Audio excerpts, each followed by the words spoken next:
Cuando hablamos de temas relacionados con la electricidad, uno de los conceptos más utilizados es el de potencia eléctrica. De hecho, es uno de los términos fijos que componen nuestra factura de luz. En esta unidad explicaremos en qué consiste exactamente y cómo se puede calcular.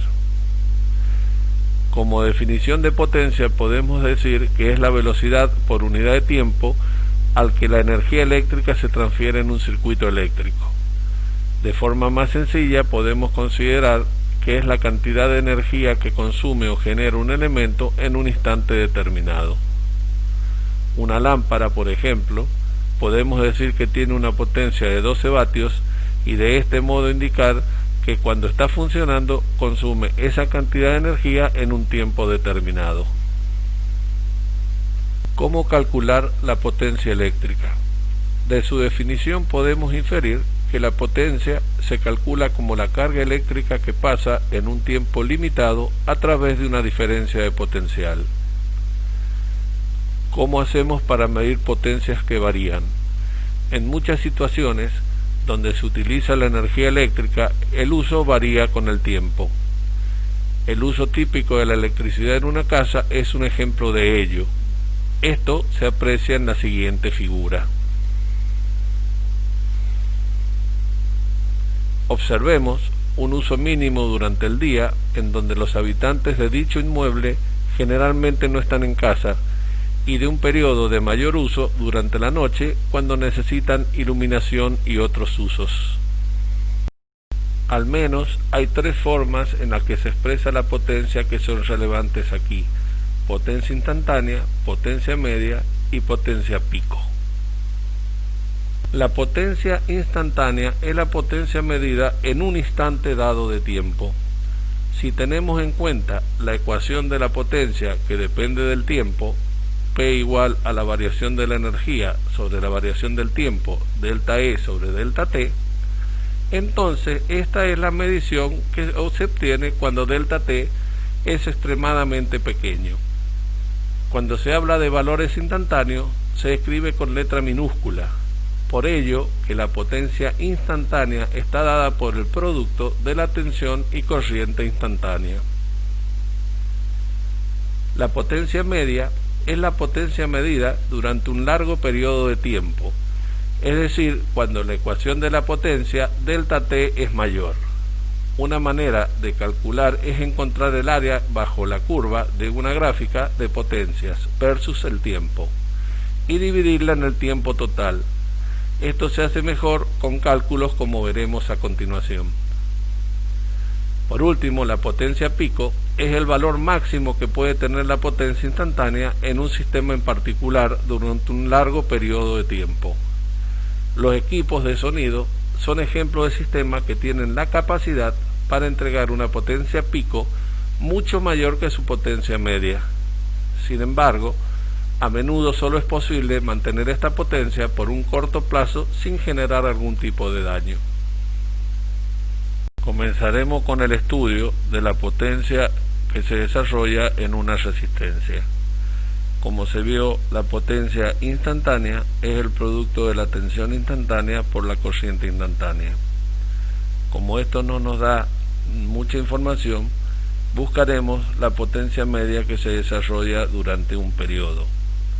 Se sabe que la tensión y la corriente en una resistencia están en fase. Por ello, se parte de que la tensión conocida es B coseno de omega t y la corriente conocida es I coseno de omega t, como se ve en el siguiente gráfico. Reemplazando en la fórmula que nos permite encontrar el valor de la potencia media, el valor de la tensión y corriente conocido, y resolviendo este integral por los conocimientos adquiridos en cálculo, se llega a que la potencia media en un periodo es el producto de la tensión eficaz por la corriente eficaz. Como son dos valores de continua, la potencia media es un valor de continua.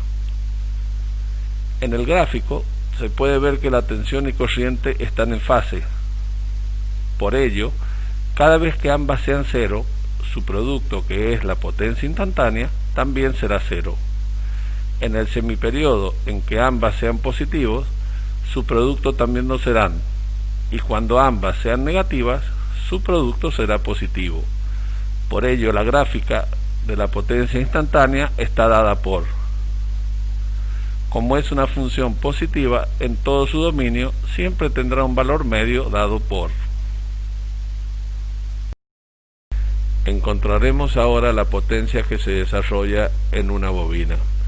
Como se analizó en una resistencia, la potencia instantánea es el producto de la tensión instantánea por la corriente instantánea. Como ello no da mucha información, es que se busca la potencia media que se desarrolla en un periodo.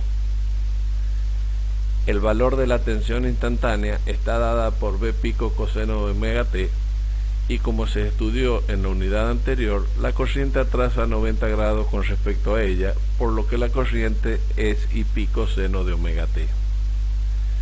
Reemplazando en la fórmula de potencia instantánea, se tiene. Reemplazando ahora en la fórmula de potencia media, se llega a. Resolviendo la misma por los conocimientos de cálculos, se llega a que la potencia media en un periodo es 0. Durante medio periodo, el generador entrega energía eléctrica a la bobina y en el otro semiperiodo, la bobina entrega energía magnética al generador. En el gráfico observamos que la tensión tiene una forma cosenoidal y la corriente una forma senoidal. La potencia instantánea es el producto entre ambas funciones, por lo que cada vez que una de ellas es 0, la potencia también lo será. En un cuarto de cada periodo de la onda senoidal o cosenoidal, se observa que los signos de ambas funciones estarán alternando de signo, por lo que su producto también lo hará, dando una función representativa de la potencia instantánea, como se aprecia. Se observa que es una función simétrica respecto al eje de abscisas, con iguales áreas positivas y negativas, por lo que la función media, que en este caso es la potencia media, es 0, como se analizó matemáticamente. Si bien hemos visto que la potencia en un periodo es 0, la energía puesta en juego en el mismo no lo es. Veremos cuánto es el valor de esta energía en una bobina. Partiendo de la definición de potencia instantánea, se puede de ella despejar el valor del diferencial E, como se aprecia a continuación. Reemplazando el valor de la tensión en la bobina, se llega a. Para obtener el valor de la energía, se integran ambos miembros quedando. Es decir, que la energía es directamente proporcional al valor de la bobina y del cuadrado de la corriente que por ella circula. Veamos esto en un ejemplo sencillo.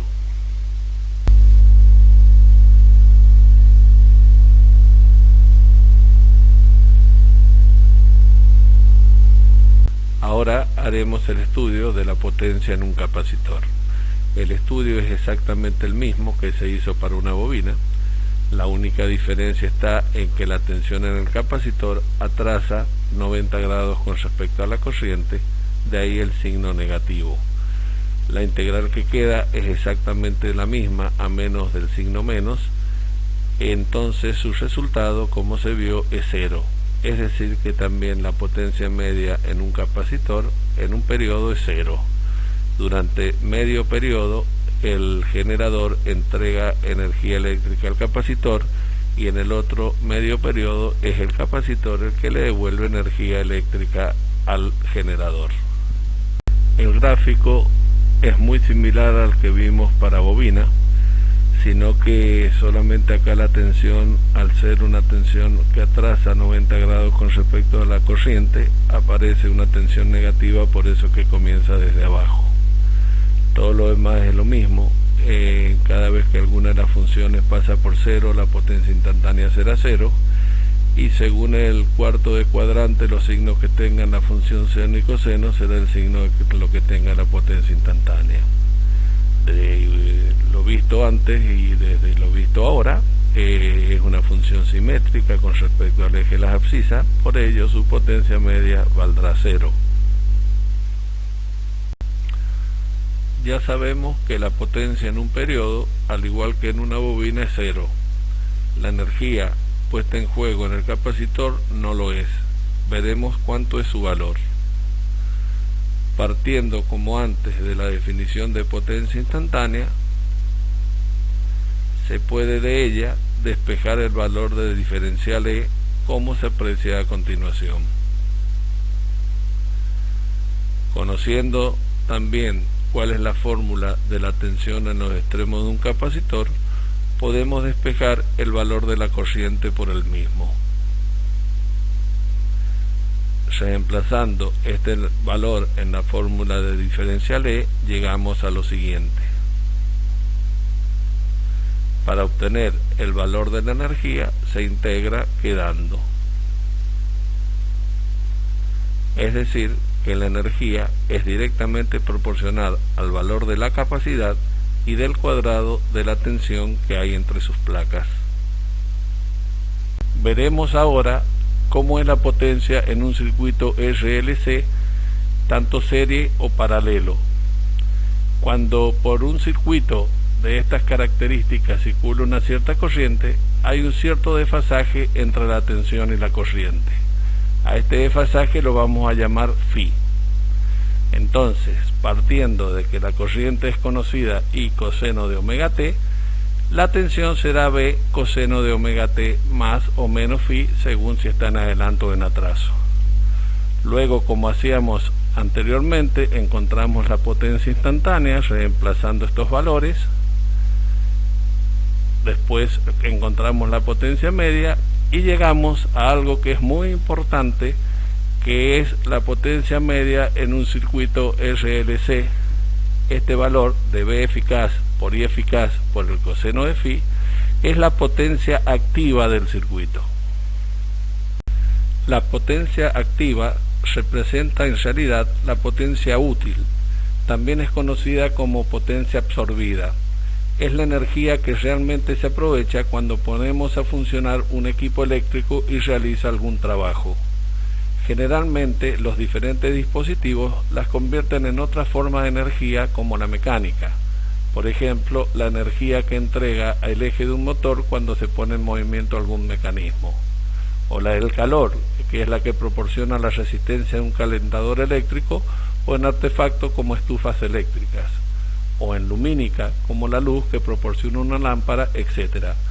Por lo tanto, esta potencia es la que verdaderamente se utiliza para el trabajo que se vaya a llevar a cabo, ya que es la que consumen los circuitos y es la que se usa para determinar la demanda.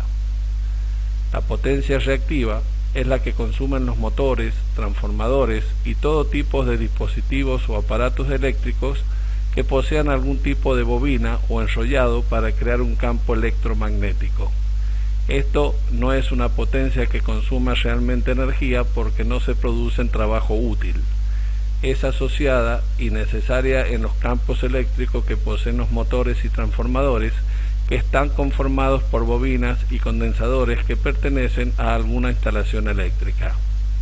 La potencia aparente es la suma vectorial de ambas potencias mencionadas.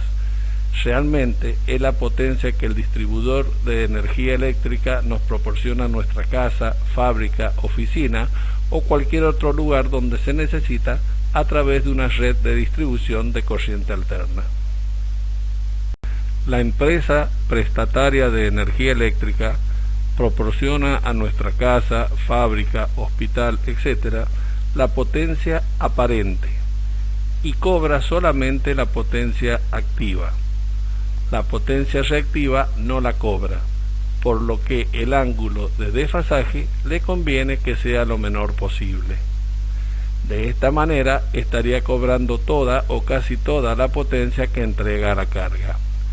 Hay una relación de compromiso y se llega a que el coseno de phi, denominado factor de potencia, esté comprendido entre 0,875 y 1 actualmente. En caso de que esto no se cumpla, debe hacerse una compensación de potencia, como veremos a continuación. Como la mayor parte de las cargas son de carácter inductivo, el motivo de insertar un elemento reactivo, en este caso un capacitor, para tratar de que el factor de potencia sea lo más cercano a la unidad, se denomina corrección del factor de potencia. Se observa en la figura que cuando una carga de carácter inductivo está absorbiendo una corriente IL que tiene una componente real y una componente imaginaria, esta corriente que se absorbe de la fuente de alimentación es una corriente aparente. Puede apreciarse en esta nueva figura que se ha conectado una carga de carácter capacitivo en paralelo con la carga original. Se ve que al colocar en paralelo el capacitor, la carga sigue teniendo la misma tensión entre sus extremos, por ello que circula la misma corriente I sub L. La corriente que ahora sale del generador es menor, ya que disminuye la potencia aparente. Por decirlo de algún modo, a la carga no le interesa si está conectado un capacitor en paralelo o no. La corriente por la carga es la misma, pero la corriente que entrega la fuente ahora es menor, debido a que al bajar el ángulo de desfasaje, la corriente aparente que circula por los conductores desde la fuente a la carga disminuye. Ello lleva a que se puedan colocar cables de alimentación de menor diámetro que bajan considerablemente los gastos a la compañía distribuidora de energía eléctrica. Para determinar la potencia activa, reactiva y aparente, como así también el factor de potencia de una instalación, vamos a proceder de la siguiente manera. Primero, determinemos la potencia activa y reactiva para cada rama del circuito. Segundo, la potencia activa total de la instalación es la suma de las potencias activas de cada rama del circuito. Tercero, la potencia reactiva total de la instalación es la diferencia entre las potencias reactivas de las cargas inductivas y de las cargas capacitivas. Cuarto, la potencia aparente total de la instalación es la suma vectorial por Pitágoras de la potencia activa y reactiva. Quinto, el factor de potencia de la instalación lo vamos a obtener aplicando trigonometría. Hay dos puntos importantes en este procedimiento. Primero, la potencia aparente total debe determinarse a partir de las potencias activas y reactivas, y no a partir de la potencia aparente de cada rama. Segundo, no es necesario tener en cuenta la disposición en serie o paralelo de las ramas. Esto indica que la potencia activa, reactiva o aparente total es independiente de las cargas estén en serie, en paralelo o serie paralelo. Lo aplicaremos esto en el siguiente ejemplo. Se analizará carga por carga. En la carga 1 se tiene que es toda potencia activa y nada de potencia reactiva. Por ello, la tabla es: en la carga 2 se tiene 200 vatios de potencia activa y 700 volamperes reactivos de potencia reactiva inductiva. Entonces, la tabla para la carga 2 es: en la carga 3 se tienen 300 vatios de potencia activa y 1500 volamperes reactivos de potencia reactiva capacitiva, cuya tabla es la siguiente. La tabla de potencias totales está dada por: se observa que la potencia aparente total no es la suma algebraica de las potencias aparentes de cada rama. Del triángulo de potencia total podemos encontrar el ángulo de desfasaje, que en este caso es 53,13 grados. Por ello, para sacar el factor de potencia, sacamos el coseno de dicho ángulo, cuyo valor es. Veremos ahora otro ejercicio en donde podemos aplicar lo antes visto.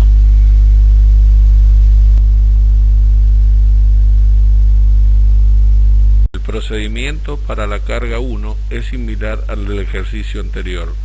Se observa que la carga es puramente activa y su potencia es la potencia de cada lámpara multiplicada por las 12 focos que tiene. En la carga 2 se ve que la carga es puramente activa y su potencia está dada por 6400 vatios. En la carga 3 aparece el concepto de rendimiento, en donde se da como dato la potencia que el motor entrega, no la potencia que consume la red, que como se sabe es mayor a la que entrega. Debemos encontrar el equivalente de la potencia dada en HP del sistema inglés caballo de fuerza al sistema nuestro. La equivalencia, según bibliografía, es que un HP son 746 vatios. Luego, teniendo en cuenta el factor de potencia dado como dato, se puede encontrar la potencia aparente que consume de la red.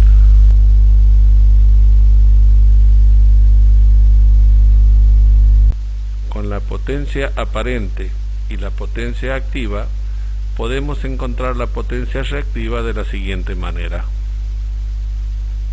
Con ello, la tabla para la tercera carga es la siguiente.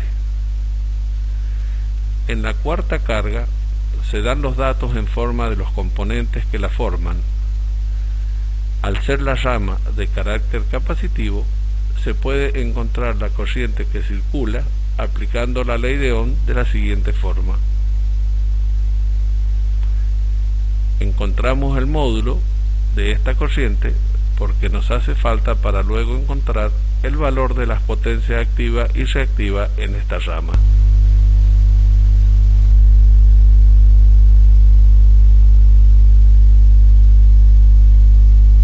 La potencia aparente está dada por.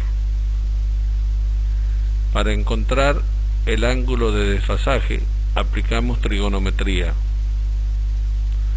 Una vez encontrado el ángulo, el factor de potencia está dado por. Entonces, la tabla para esta cuarta rama es la siguiente. La potencia activa total se encuentra sumando las potencias activas de cada rama, como se ve a continuación.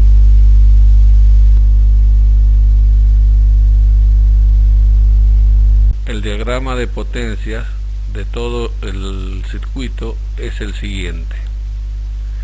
De allí podemos encontrar el ángulo phi que hay entre el desfasaje entre tensión y corriente que sale del generador, encontrando con ellos el factor de potencia de la siguiente manera.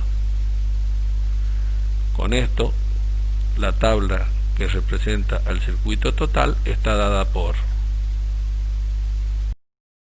el valor de la corriente se obtiene de la potencia aparente y de la tensión aplicada al circuito de la siguiente manera. Cuando la potencia reactiva supera los valores establecidos, debe colocarse un capacitor para compensar este valor de la potencia.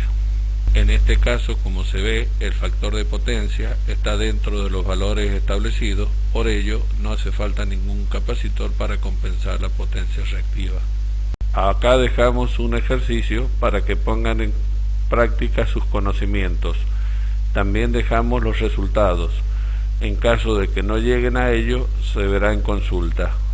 Observando el diagrama de potencias, cuando la potencia inductiva supera el valor de la potencia a la cual debe compensarse, debe colocarse un capacitor para que baje la potencia inductiva. La potencia que debe introducir el capacitor está dada, como se aprecia en la figura, por la diferencia entre la potencia inductiva y la potencia a la que debe compensarse. De la gráfica se observa que aplicando trigonometría, la potencia del capacitor está dada por. Por otro lado, se sabe que la potencia del capacitor se puede encontrar como los primeros miembros de estas dos últimas ecuaciones son iguales, se pueden igualar los segundos miembros y despejar el valor del capacitor, dando como resultado lo siguiente.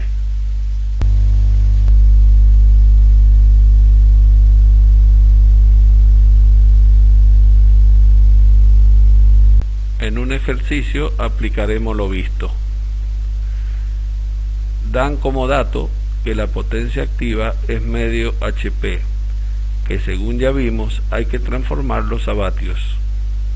En esta asignatura hay dos bibliografías. En una de ellas la relación es de un HP igual a 746 vatios y en la otra es de 736 vatios. Ustedes pueden aplicar cualquiera de ambas. También se dice que está conectado a la red, por lo cual no hace falta dar la tensión, ya que en nuestro país es una tensión eficaz de 220 volts. Con todo ello y de la fórmula de potencia activa, podemos encontrar el ángulo pedido como. Luego, encontramos la potencia reactiva de la siguiente manera.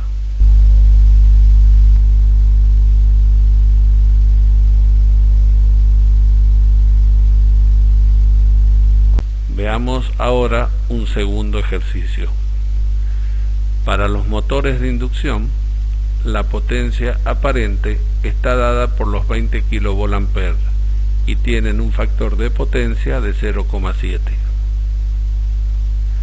Con estos datos podemos encontrar la potencia activa haciendo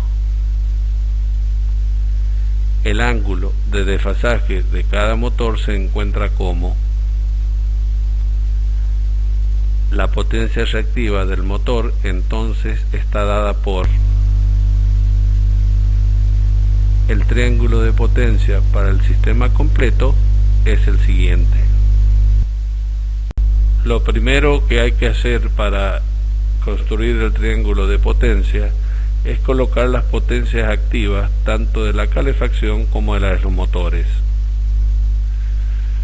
Luego, teniendo en cuenta que hemos calculado la potencia reactiva de los motores, que es 14,28 kVA reactivos, y que la calefacción no tiene ningún tipo de potencia reactiva, se coloca los 14,28 kVA reactivos con un ángulo de 45,6 grados partiendo de los motores. Con ello se encuentra la potencia aparente del banco de motores. Se aprecia que el ángulo phi que hay que compensar no es el ángulo de 45,6, sino que es el ángulo phi de color rojo. Aplicando Pitágoras se encuentra la potencia aparente no compensada. Para encontrar la corriente total sin compensar, hacemos lo siguiente. El ángulo de desfasaje total se encuentra aplicando trigonometría en el diagrama antes visto. Se pide que se compense a un factor de potencia de 0,95. Por ello, el valor del ángulo compensado se saca haciendo. Recordando la fórmula con la cual encontramos el capacitor de compensación, se reemplazan en ella y se calcula el valor del capacitor.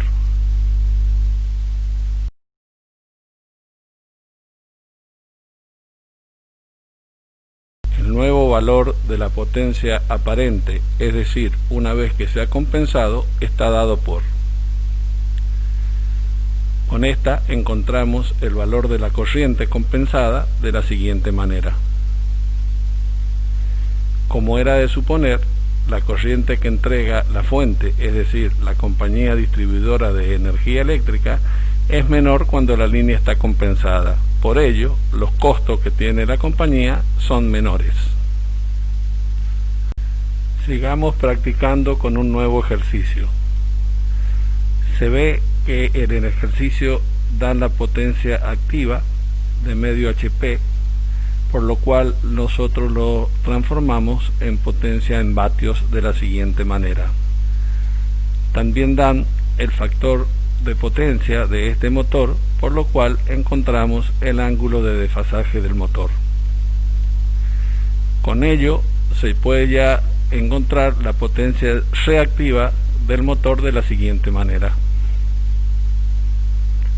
En la soldadora también nos dan la potencia activa, que la transformamos a vatios, y la potencia reactiva. El triángulo de potencia de esta instalación se encuentra primero colocando la potencia activa del motor y de la soldadora, luego la potencia reactiva del motor,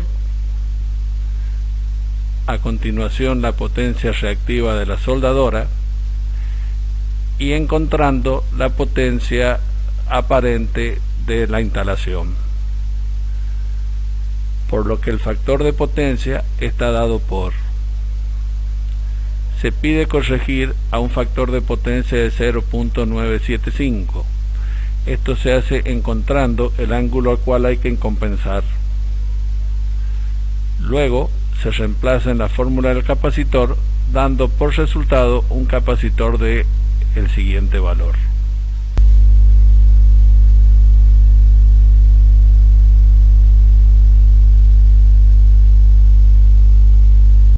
Veremos otro ejercicio para afianzar conocimientos.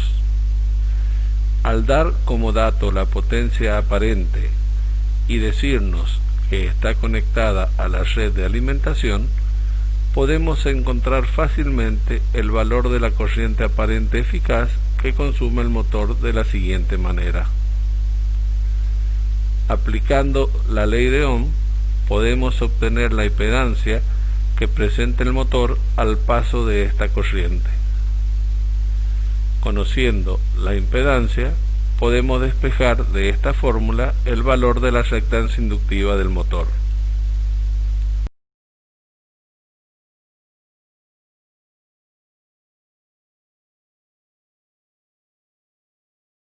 Con el valor encontrado de la reactancia inductiva, de su fórmula despejamos el valor perdido de la inductancia del motor.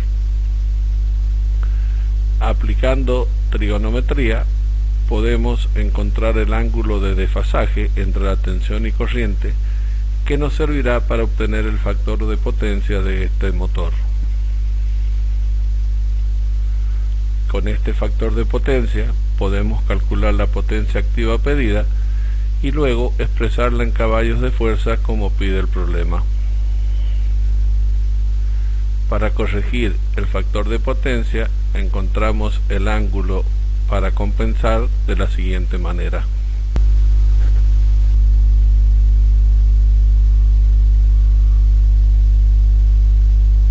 Con todo lo encontrado anteriormente, tenemos que el triángulo de potencia es el que se ve a continuación. De ahí se tienen todos los datos para encontrar el capacitor, y aplicando la fórmula ya conocida encontramos que el capacitor necesario es de 332 microfaradios.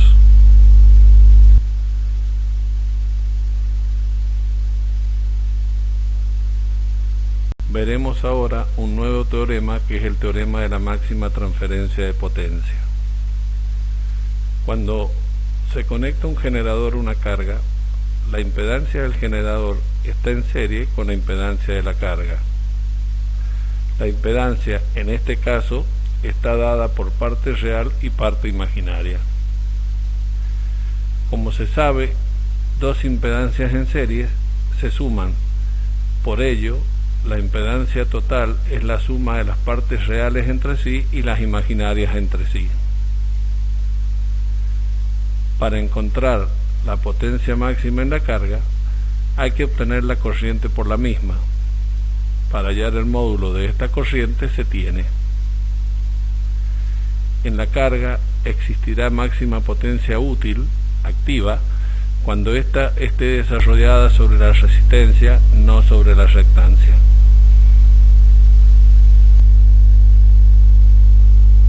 Para encontrar las condiciones para la máxima transferencia de potencia es que se aplica la teoría de máximos y mínimos estudiadas en asignaturas anteriores.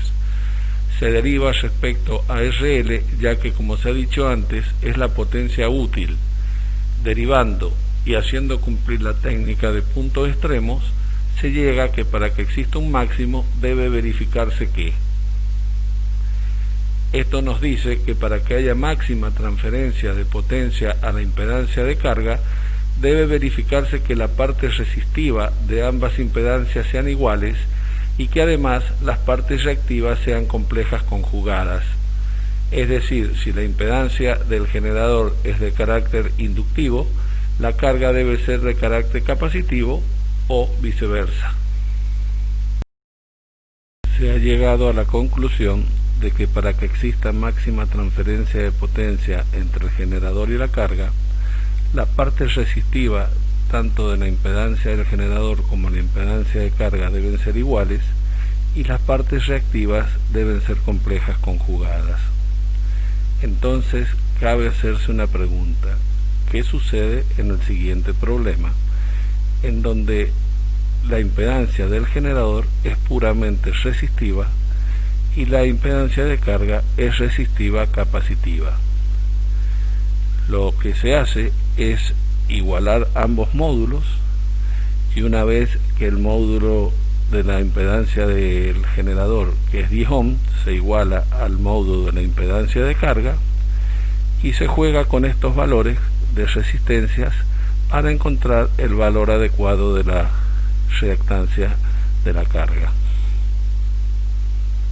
Veremos ahora cómo se mide potencia en continua.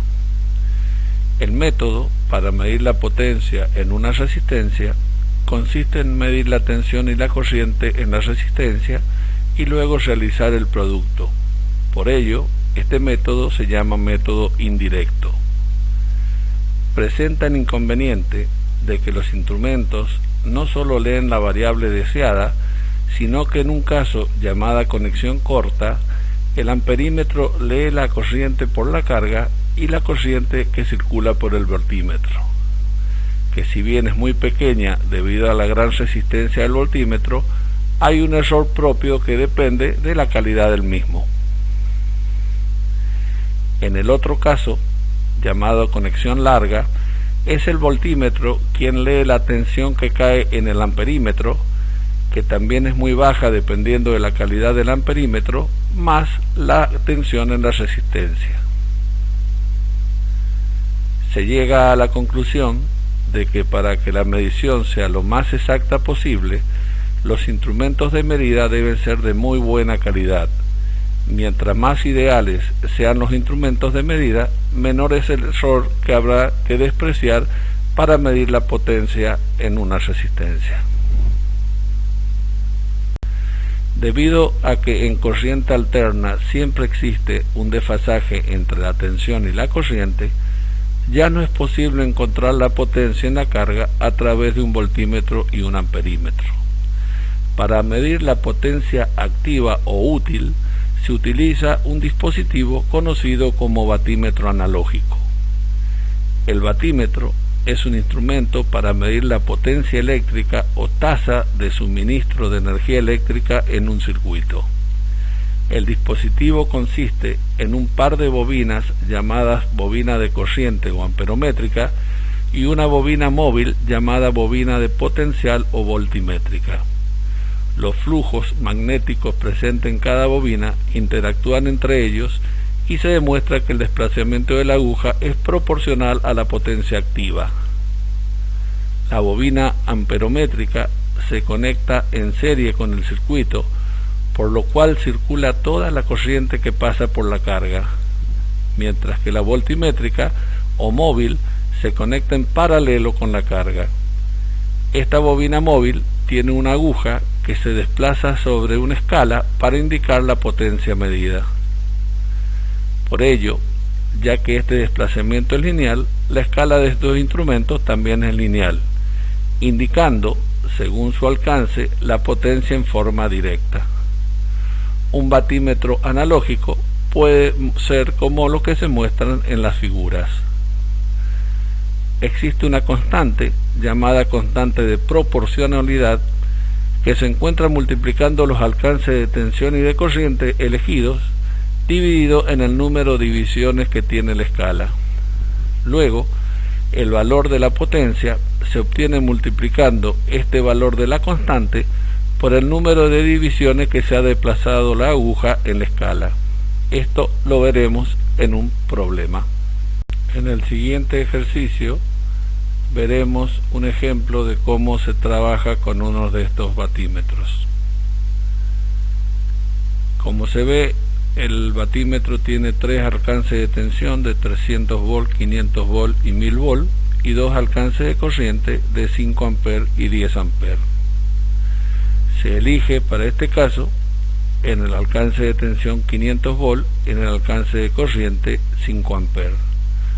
Como tiene 200 divisiones, la constante de proporcionalidad da 12,5 vatios por división. Nos dicen que se ha desplazado 158 divisiones, por lo cual la potencia está dada por 1975 vatios.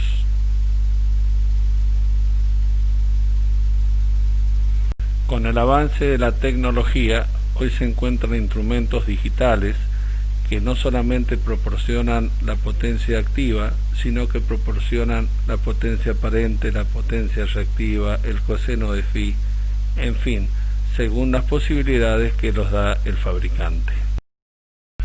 Como un ejemplo de lo dicho, este batímetro, el PCE PA6000, es un equipo de instrumentación eléctrica que mide la potencia activa, la potencia aparente, el factor de potencia, el consumo de energía, la corriente y la tensión alterna, la corriente y la tensión en continua, la resistencia y la frecuencia de la línea.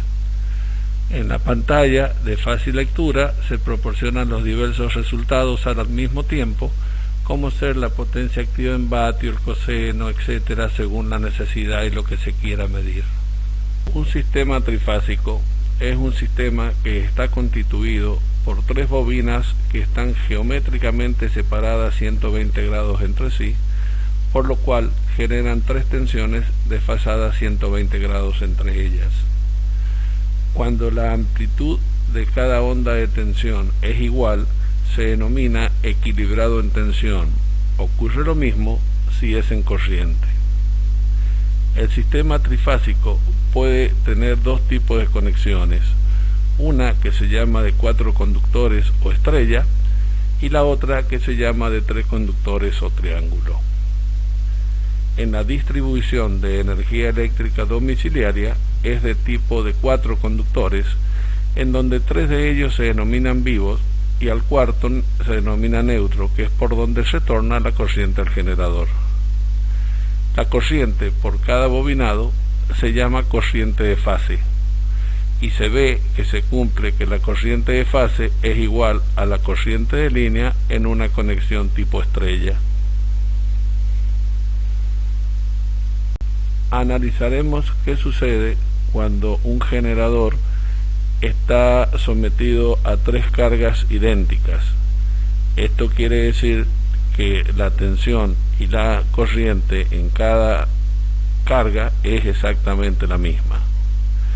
Si hacemos el diagrama fasorial de corrientes, veremos que es un sistema de 3 fuerzas concurrentes, en donde si sumamos en forma de paralelogramo IR más IS y luego a la resultante la sumamos con IT, se obtiene que la corriente total del sistema es 0, es decir, que por el neutro no circularía corriente. En general esto no sucede. Como ejemplo veremos 3 casas diferentes en donde es imposible que 3 vecinos tengan la misma carga, entonces por cada uno de ellos circulará una corriente diferente. Si hacemos el mismo estudio hecho anteriormente de las 3 fuerzas concurrentes, sumando IR más IS, nos da como resultante el vector azul, que luego sumándolo con el vector IT da el vector en verde como resultante final de la corriente del sistema.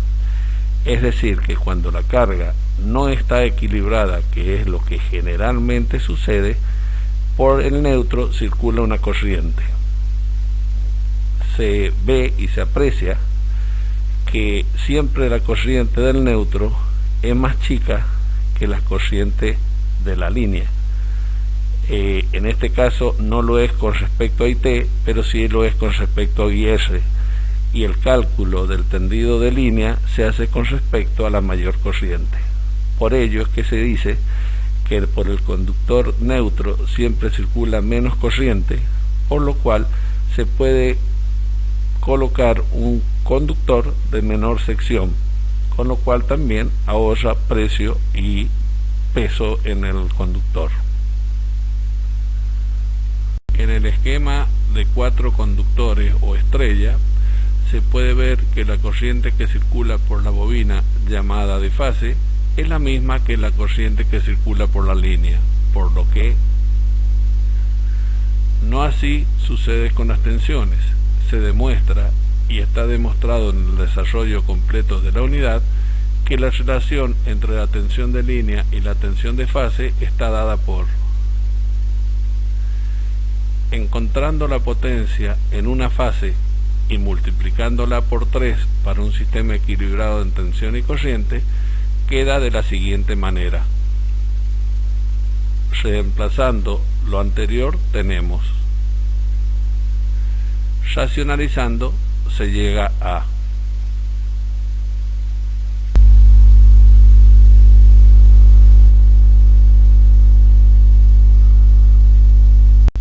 teniendo en cuenta ahora la conexión triángulo, vemos que las tensiones de fase y las tensiones de línea ahora son iguales, no así las corrientes de fase y la corriente de línea. Haciendo el mismo análisis hecho para la conexión estrella, se llega a la siguiente expresión. Se deduce que cualquiera sea la conexión, la potencia trifásica siempre tiene la misma expresión. La potencia total de un sistema trifásico es la suma de las potencias en cada fase. Si el sistema es equilibrado, bastará con obtener la potencia en una de ellas y multiplicarla por 3 como hemos hecho ahora.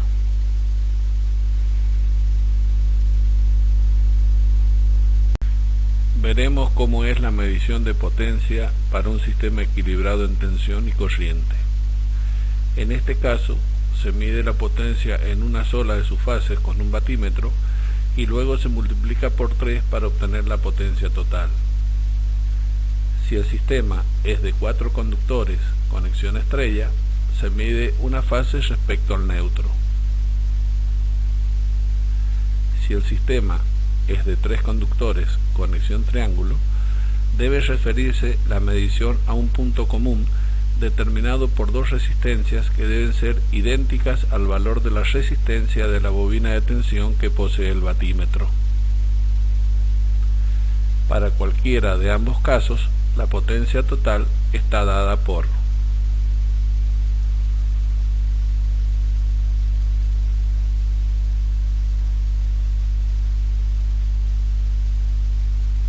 cuando se cumple que el sistema no es equilibrado, no queda otra que medir la potencia en cada una de las fases con un batímetro distinto y luego realizar la suma correspondiente. Métodos de los 2 batímetros. Este método solamente sirve cuando el sistema es equilibrado y solo bastará con 2 batímetros para encontrar la potencia activa, reactiva, aparente, como así también encontrar el ángulo de desfasaje total en el sistema. Sumando las lecturas que nos dan ambos batímetros, encontraremos la potencia activa total de la carga. Restando las lecturas de ambos batímetros y multiplicándolas por raíz de 3, se encuentra la potencia reactiva total de la carga. Todo esto está demostrado en el desarrollo de la unidad completa. Acá solamente necesitamos que ustedes sepan las fórmulas para poder usarlas en los problemas. Una vez que se ha encontrado la potencia activa sumando la lectura de ambos instrumentos y la potencia reactiva restando ambas lecturas y multiplicándola por raíz de 3, encontramos el triángulo de potencia. De este triángulo encontramos el ángulo de desfasaje phi entre la tensión y la corriente. Podemos ver que si las lecturas de ambos instrumentos son iguales, el ángulo phi es 0, llegando a la conclusión de que la carga es resistiva pura. Si la lectura del primer instrumento es mayor que la del segundo, el ángulo phi es positivo, llegando a la conclusión de que la carga es de carácter inductivo. Y si la lectura del primer instrumento es menor que la del segundo instrumento, el ángulo phi va a ser negativo, llegando a la conclusión de que la carga es de carácter capacitivo.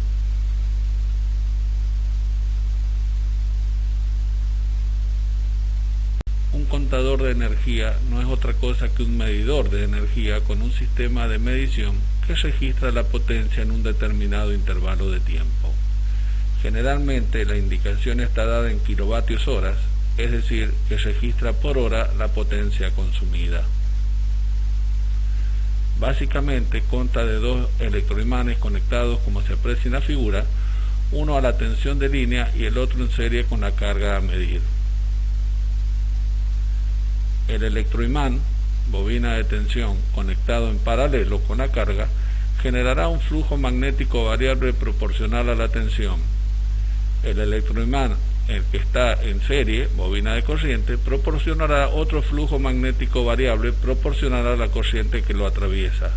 Esto es a la corriente que circula por la carga. Estos flujos crean en el disco de aluminio corrientes inducidas o de Foucault, las cuales crean un flujo magnético variable rotativo que hace que el disco gire sobre su eje. Para frenar el aumento continuo de velocidad del disco, se coloca un imán permanente, el cual, al girar el disco, inducirán en el disco nuevas corrientes de Foucault de sentido opuesto a las anteriores, lo que provocará un frenado del disco. De no estar la carga conectada, es decir, no circula corriente por ella, solo la bobina de tensión estará conectada y no habrá movimiento del disco. Al conectarse la carga, se genera un flujo en la bobina de corriente que hará que el disco gire. Al principio, dicho movimiento es muy lento y por ello casi no hay frenado. A medida que la corriente aumenta, también lo hace el frenado llegando a una velocidad constante. En dicho instante, el número de vueltas es proporcional a la energía consumida. El movimiento del disco se transmite mediante engranajes al sistema indicador llamado numerador. Actualmente se han dejado de lado los medidores de energía eléctrica electromecánicos, pasando ya a ser digitales, en donde el personal no solamente se lleva la lectura de la potencia activa consumida, sino de la potencia reactiva, coseno de phi y varias otras variables que son pura y exclusivamente de uso de